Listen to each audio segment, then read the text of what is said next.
Hello guys, welcome back to my channel পরামর্শ daily blog. সবাই কেমন আছো? আশা করি সবাই ভালো আছো, আর আমিও ভীষণ ভালো আছি। আর ফাইনালি আজকের আমাদের ফ্রিজটা ইনস্টল করতে চলে এসছে ফ্রিজের ইঞ্জিনিয়ার আর কি।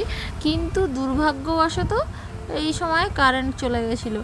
কী আর করা যাবে, আমি ফোনের টর্চটা জেলে রেখেছিলাম আর উনি ওপেন করছিলেন। এমনি দেখা যাচ্ছিল ঘরে, তবুও আমি ফোনের টর্চটা দেখাচ্ছিলাম ওনাকে। কারেন্ট আমাদের এখানে এখন কয়েকদিন ধরে বেশ ভালোই যাওয়া আসা করছে, প্রায় গেলেই ঘন্টাখানেক তো লেগেই যাচ্ছে আসতে। ফ্রিজটা জানো তো, যখন বাক্সের মধ্যে ছিল তখন মনে হচ্ছিল অনেক বড়, মানে অনেক বড়, অনেকটা জায়গা নেবে বোধহয়। তাই এখন মনে হচ্ছে যে না, ঠিকই আছে, জায়গাটা অতটাও লাগবে না। তো এই যে উনি তো সব ওপেন করে ফেলেছেন, একদম পুরো ফ্রিজ খুলে দিয়েছে। ফ্রিজের কালারটা দেখো, কত মিষ্টি একটা কালার, আমার তো দেখেই খুব পছন্দ হয়েছিল। তো সেই জন্য ফ্রিজটা মানে এই কালারটাই নিয়েছিলাম আমি। আরও ডিজিটাল কালার ছিল, অন্যরকম কালার ছিল, কিন্তু আমি নিইনি। মানে আমার একটু হালকা কালারগুলোই বেশি পছন্দ হয়, মানে ভালো লাগে আর কি। তো সেই কারণে এটাই নিলাম। ফ্রিজের কালারটা কেমন লাগছে তোমরাও কমেন্ট করে বলো, মানে তোমাদের কেমন লেগেছে।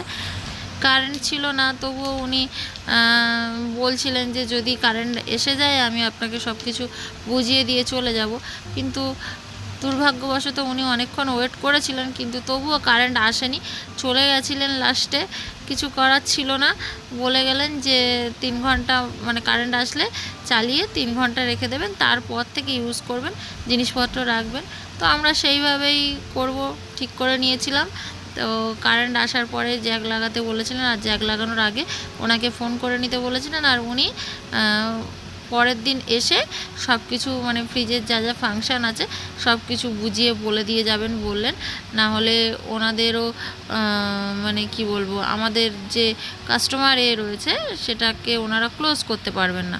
তো সেটাই বললেন যে ওনাদেরকে আসতেই হবে মাস্ট, যতক্ষণ না আমাদেরকে বুঝিয়ে দিয়ে যাবেন ওনাদের কাজ শেষ হবে। এই ফ্রিজারটা বেশ বড়, ডিপ ফ্রিজার মানে ডিপ ফ্রিজটা তো বেশ বড় আছে। আর এমনি নর্মাল ফ্রিজ ও বেশ বড় আছে, কিন্তু অনেক ফ্রিজে দেখেছি যে ডিপ ফ্রিজটা একটু ছোটই দেয়, আর নর্মাল ফ্রিজের এটাই মানে অনেকটাই বড় থাকে। অনেকটাই মানে আর কি বেশ অনেকটাই বড় থাকে। এটা দেখছি যে না, অনেক মানে ফ্রিজারটাও বেশ বড় সড়ো দিয়েছে, তো বেশ ভালো হলো। আর উনি তো আইস ট্রেটা খুলছেন, ওর মধ্যে আইস জমানো যাবে। কত বড় জিনিসটা, আমি ভাবছি যে ওর মধ্যে রাখবো না, ওটাকে বের করে দেবো, দিয়ে মানে জিনিসপত্র রাখতে হবে, না হলে জিনিসপত্র রাখাটাও টাফ হয়ে যাবে।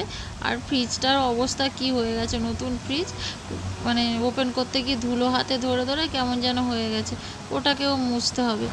তো গাইস, এখন আমরা যাচ্ছি, আমাদের এখানে শীতলা মন্দিরে পুজো হচ্ছে।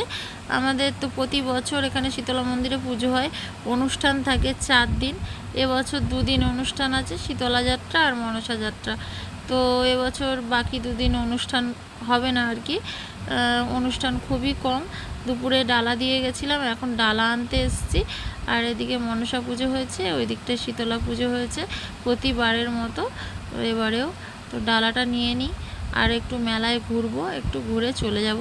পরমটাও বায়না ধরেছে ফুচকা খাবে, ওকেও একটু ফুচকা খাইয়ে দেবো, আমিও একটু খেয়ে নেবো। ফুচকা দোকানগুলো ওই দিকটাতে বসেছে, মেলাগুলোও ঠিক ওই দিকটাতে বসেছে।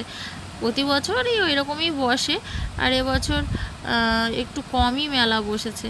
আর মাসির ডালা দুটো আমার হাতে আছে, তাই আমার পাশে যে মাসিমা থাকেন উনিও বললেন ওনার ডালা দুটো নিয়ে যেতে।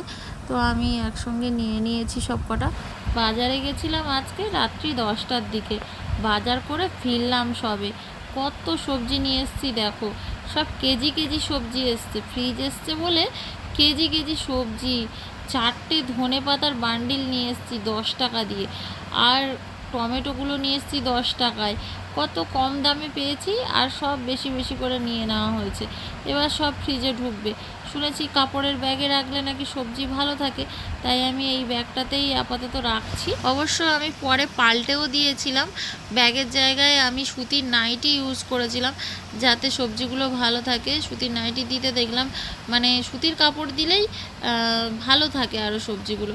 এগুলো তো ঘাম শোপ করে না, সুতির কাপড়ে ঘামগুলো শোপ করে নেয়, সবজি অনেকটা টাইম ভালো ভালো থাকে। আসলে নতুন তো একেবারে কোনো কিছু জানা নেই, অনেকেই অনেক রকম বলেছে, আমি সেইভাবে রাখার চেষ্টা করছিলাম প্রথমে।